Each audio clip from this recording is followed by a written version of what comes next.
यंदाच्या लोकसभा निवडणुकीमध्ये पश्चिम महाराष्ट्रात सर्वाधिक खासदार महाविकास आघाडीचेच असतील असे अनेक वेगवेगळे सर्वे सध्या लोकांसमोर येत आहेत. विशेष म्हणजे सर्वसामान्य कार्यकर्तेही या महाविकास आघाडीच्या उमेदवारांवर त्यांच्या विजयावर आत्मविश्वासाने छाती ठोकपणे पैजा लावत आहेत, बोली लावत आहेत. एवढं असं चांगलं परसेप्शन तयार होत असताना पश्चिम महाराष्ट्रामध्ये महाविकास आघाडीच्या बद्दल याच आघाडीच्या सोलापूर लोकसभा मतदारसंघातील उमेदवार आणि काँग्रेसच्या आमदार प्रणिती शिंदे यांनी काल बोलता बोलता एक मोठा राजकीय बॉम्ब टाकला.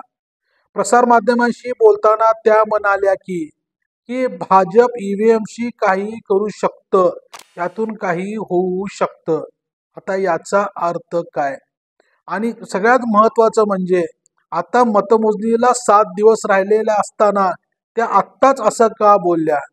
यावरून दोन्ही म्हणजे काँग्रेस असेल, राष्ट्रवादी असेल किंवा समोरचे भाजप असेल, शिवसेना असेल, दोन्हीकडनं याच्यावर आरोप प्रत्यारोप सुरू झाले आहेत. मात्र प्रणिती शिंदेच्या या वक्तव्यातून जे काही वेगवेगळे अर्थ निघतायत त्याचा एक शोध आपण आजच्या लोकमतच्या रिजनल डायरीमध्ये घेणार आहोत.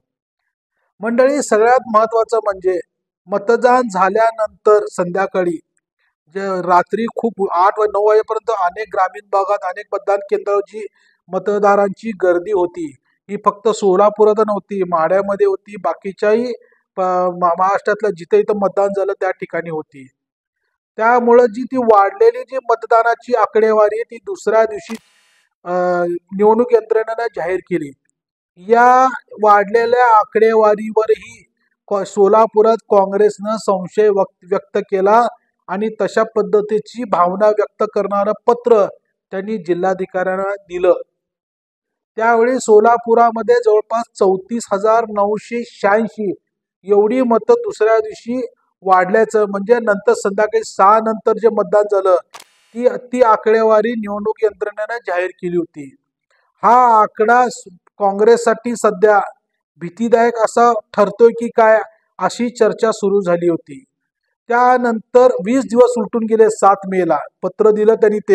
त्याच्यानंतर जिल्हाधिकाऱ्यांनी खुलासाही केला. त्यांनी सांगितलं की फक्त सोलापुरात नव्हे तर संपूर्ण देशभरामध्ये संध्याकाळी 6 नंतर जे मतदान केंद्रावर आलेले लोक आहेत ते मतदान केल्यानंतर ती आकडेवारी सगळी एकत्रित करून आम्ही दुसऱ्या दिवशी जाहीर केली आणि हे त्यांनी सांगितलं होतं.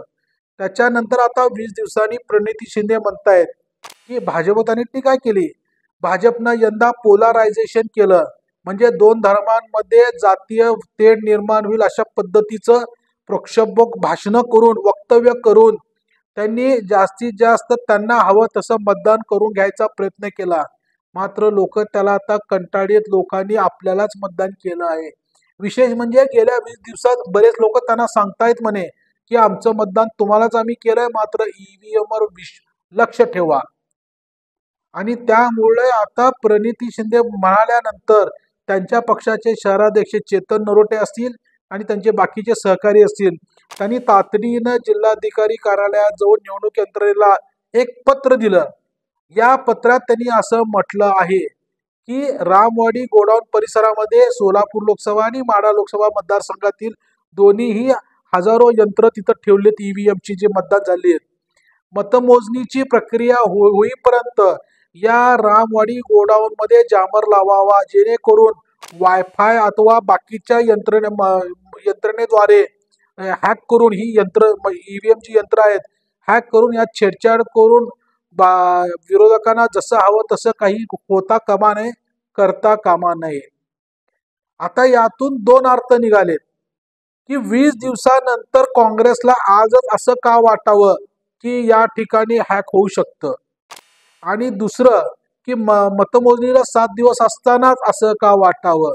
यावर भाजपच्या नेत्यांनी लगेच कुत्सितपणे टोमणे मारून आपलं प्रत्युत्तर दिलंय, आपली भावना व्यक्त केली आहे. भाजपचे शहराध्यक्ष असतील, जिल्हाध्यक्ष असतील, त्यांचं असं म्हणणं आहे की काँग्रेसला आपला आता विजय नाहीये, खात्री पटली आहे. त्यामुळे त्यांची 4 जून नंतरची भाषा आत्तापासूनच येऊ लागली, ते त्याचा सराव करू लागले. प्रणिती शिंदे यांच्या विरोधातले जे उमेदवार आहेत राम सातपुते यांनी तर असं म्हटलं आहे की निवडणूक यंत्रणा ही संविधानाने निर्माण केलेली स्वतंत्र अशी यंत्रणा आहे. प्रशासन. दुसरं, ईव्हीएम जे तयार केलं गेलं निवडणूक यंत्रणेनं म्हणजे आपल्या लोकशाहीमध्ये सोयीस्करता व्यवस्थित चांगल्या पद्धतीनं वेळ वेळ कमी वाचण्यासाठी व्हावं. त्या ईव्हीएमच्या विरोधात अपील झाल्यानंतर सुप्रीम कोर्टानेही ती अपील फेटाळत ईव्हीएमवर विश्वास दाखवलेला आहे. जेव्हा भारतीय लोकशाहीतील प्रशासन यंत्रणा आणि न्यायव्यवस्था या ईव्हीएमवर विश्वास टाकतात, तेव्हा काँग्रेस या दोन्हीवरही अविश्वास दाखवून भारतीय संविधानाशी डॉक्टर बाबासाहेब आंबेडकरांनी तयार केलेल्या संविधानावर अविश्वास दाखवून संविधानाची चेष्टा करत आहेत, असं राम सातपुते यांनी आरोप केला आहे. प्रणिती काय म्हणतात हा त्यांचा विषय, सातपुते काय म्हणतात हा त्यांचा विषय. मात्र यामुळे सर्वसामान्य सोलापुराचा जो मतदार आहे तो गोंधळात पडलाय.